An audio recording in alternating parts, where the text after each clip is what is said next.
Hey guys, Army Wife here. Um, this video is a woman's self-defense and security video. This one is going to be about what you do if, God forbid, you should ever have to use that weapon, and what things that you should do. Now I'm going to give you two different scenarios.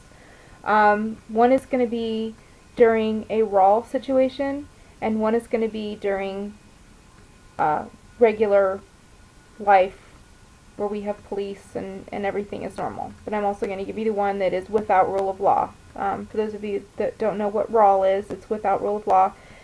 When, the whole system is collapsed and you have no, there's no police, there's nobody for you to call. So I'm going to give you two different scenarios.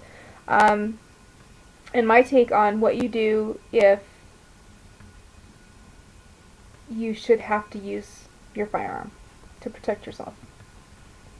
Okay, and I'm also going to cover when you should not ever use your firearm or even reveal your firearm. I'm going to go over that too. Okay, and I'm going to start out with those, when not to. Now, say you're in a parking lot and you see an old woman and there's a guy and he's smacking her around and trying to take her purse, and you're carrying. What do you do? What don't you do? Well, I'll tell you what you don't do. What you don't do is you do not pull your firearm. You are not being threatened. And I know that sounds kind of harsh, but you need to think about, you pull that weapon, you're only going to pull that weapon if you're going to use it. You do not pull that weapon to threaten people. If you are not going to shoot that person, do not pull that gun out. You're not going to shoot that person while they're on top of that old woman because you could hurt her. You could end up shooting her. And you have a lot of legal aspects that you have to think through. Do you really know all the facts of what's going on? Do you really know what the situation is? Is he really attacking her? Or is she collapsing because she's having a heart attack? You don't really know, and so you don't want to pull that firearm. Now, what I would recommend is calling attention to yourself in order to stop the threat from the person. And I don't mean call your attention like, hey, come here, come get me. I mean start screaming and yelling for somebody to help her. Call attention to the situation. Give the guy the opportunity to get out, to leave. And if he should come after, then if he should turn and come to you at that point, that's when you pull your weapon and you protect yourself. There are legal issues if you discharge that weapon. If you fire your weapon into the air, that's brandishing, and you're going to get a citation. If you fire into the ground, fire a warning shot for any reason whatsoever, you're going to get a citation. If you shoot somebody, you are very likely going to end up in some form of a lawsuit. Just, it is what it is.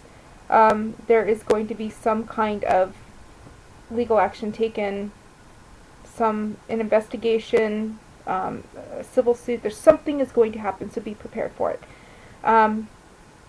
That's why if you pull that gun out and you use it because you are being threatened. You don't use it because somebody else is being threatened.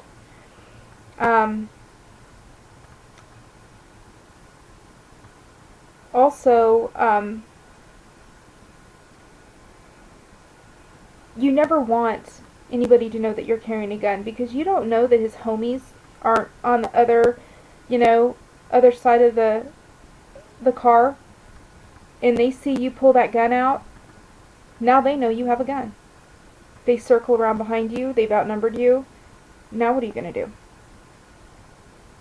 You don't pull that weapon unless you're going to use it. I just can't stress that enough. If you pull it and point it at them and say, get on the ground, they're probably not going to, because they know you're not serious. I've actually seen videos of people calling people out, and the person with the handgun didn't fire, because he had no intention of firing. He was just trying to threaten them and make them stop. And then you're going to end up with a citation.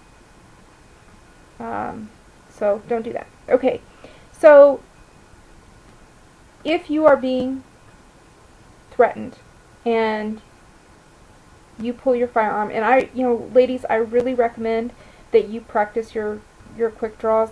Do it when your husband's not home. I know it's really funny. Because I'm sure my husband giggles at the thought of me sitting here and quick drawing in the mirror.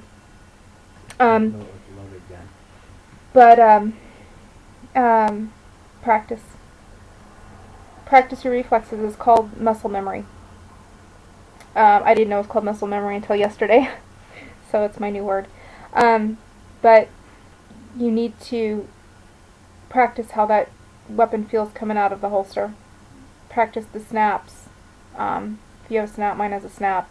And I'm really fast at getting that snap off. I can get the snap off so fast that I don't even realize I'm doing it anymore. And I have a harder time getting it put back in the holster than I do getting it out. But you have practice.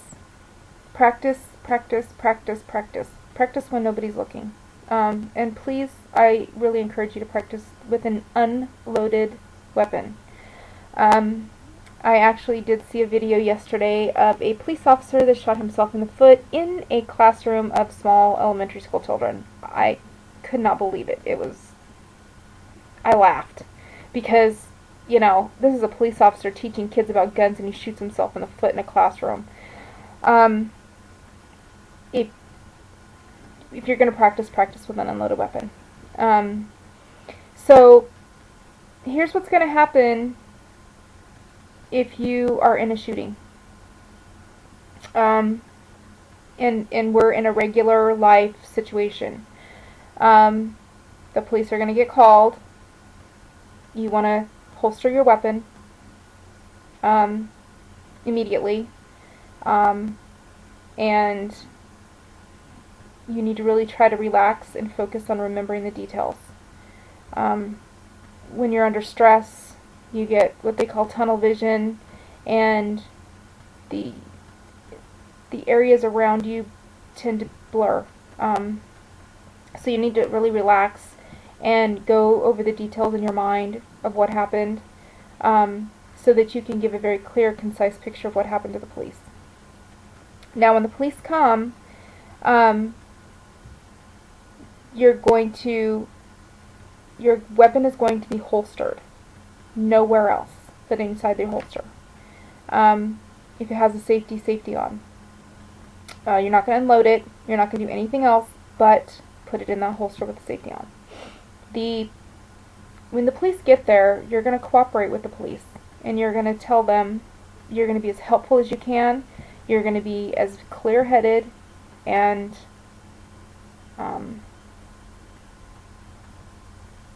I don't know the right word to say other than, you need to be the sane person in the situation. The police are going to have confidence in you if you show confidence and not cockiness. If you're standing there and you're freaking out because you just shot somebody and you're waving your gun around and going, he deserved it, he was trying to attack me, and you're waving the gun around, chances are you're going to get shot, because the police are going to think you're a Lulu waving a gun around, and you start pointing that gun towards them, their muscle memory is to shoot. So, holster your weapon and cooperate with the police. Now, then, if for some reason they decide that they are going to arrest you, they feel like they need to investigate it further and their protocol is to put you under arrest, then you shut your mouth once you're Mirandized and you ask for a lawyer. But until that point, you need to be sane and cooperative. And you need to give concise details to the best of your ability. Am I forgetting anything? Okay. My husband's helping me here. Now, the next situation is if you're in a raw situation where the police aren't working, things are not right. Intruder, somebody attacks you, whatever, and in order to defend yourself and to protect your own life or the life of your children or your family, you have to discharge a weapon, which ends in the death of somebody. What I recommend that you do is immediately document everything that happens. Document it down to diagrams and everything, because, and even if you can take pictures, is that what you're saying, take pictures? Yeah, he said take pictures. Because at some point, the rule of law will return. It will always come back. We are civilized beings, and we will create our own, civilization again, even if we lose it for a while. And that shooting is going to be a question at some point. So you need to have good documentation on what has happened. And I believe that somebody else made a video about that, so I'm not going to say a whole bunch more about it. I don't remember, but I think I've seen a video, so I'm sure y'all have seen a video about that too. Anyway, that's just my advice to you ladies and you gentlemen. If you need to talk to your ladies about when to discharge their weapon, when not to, and what to do if they have to discharge their weapon. Alright? Anyway, thanks guys. This is Zombie Wife signing out.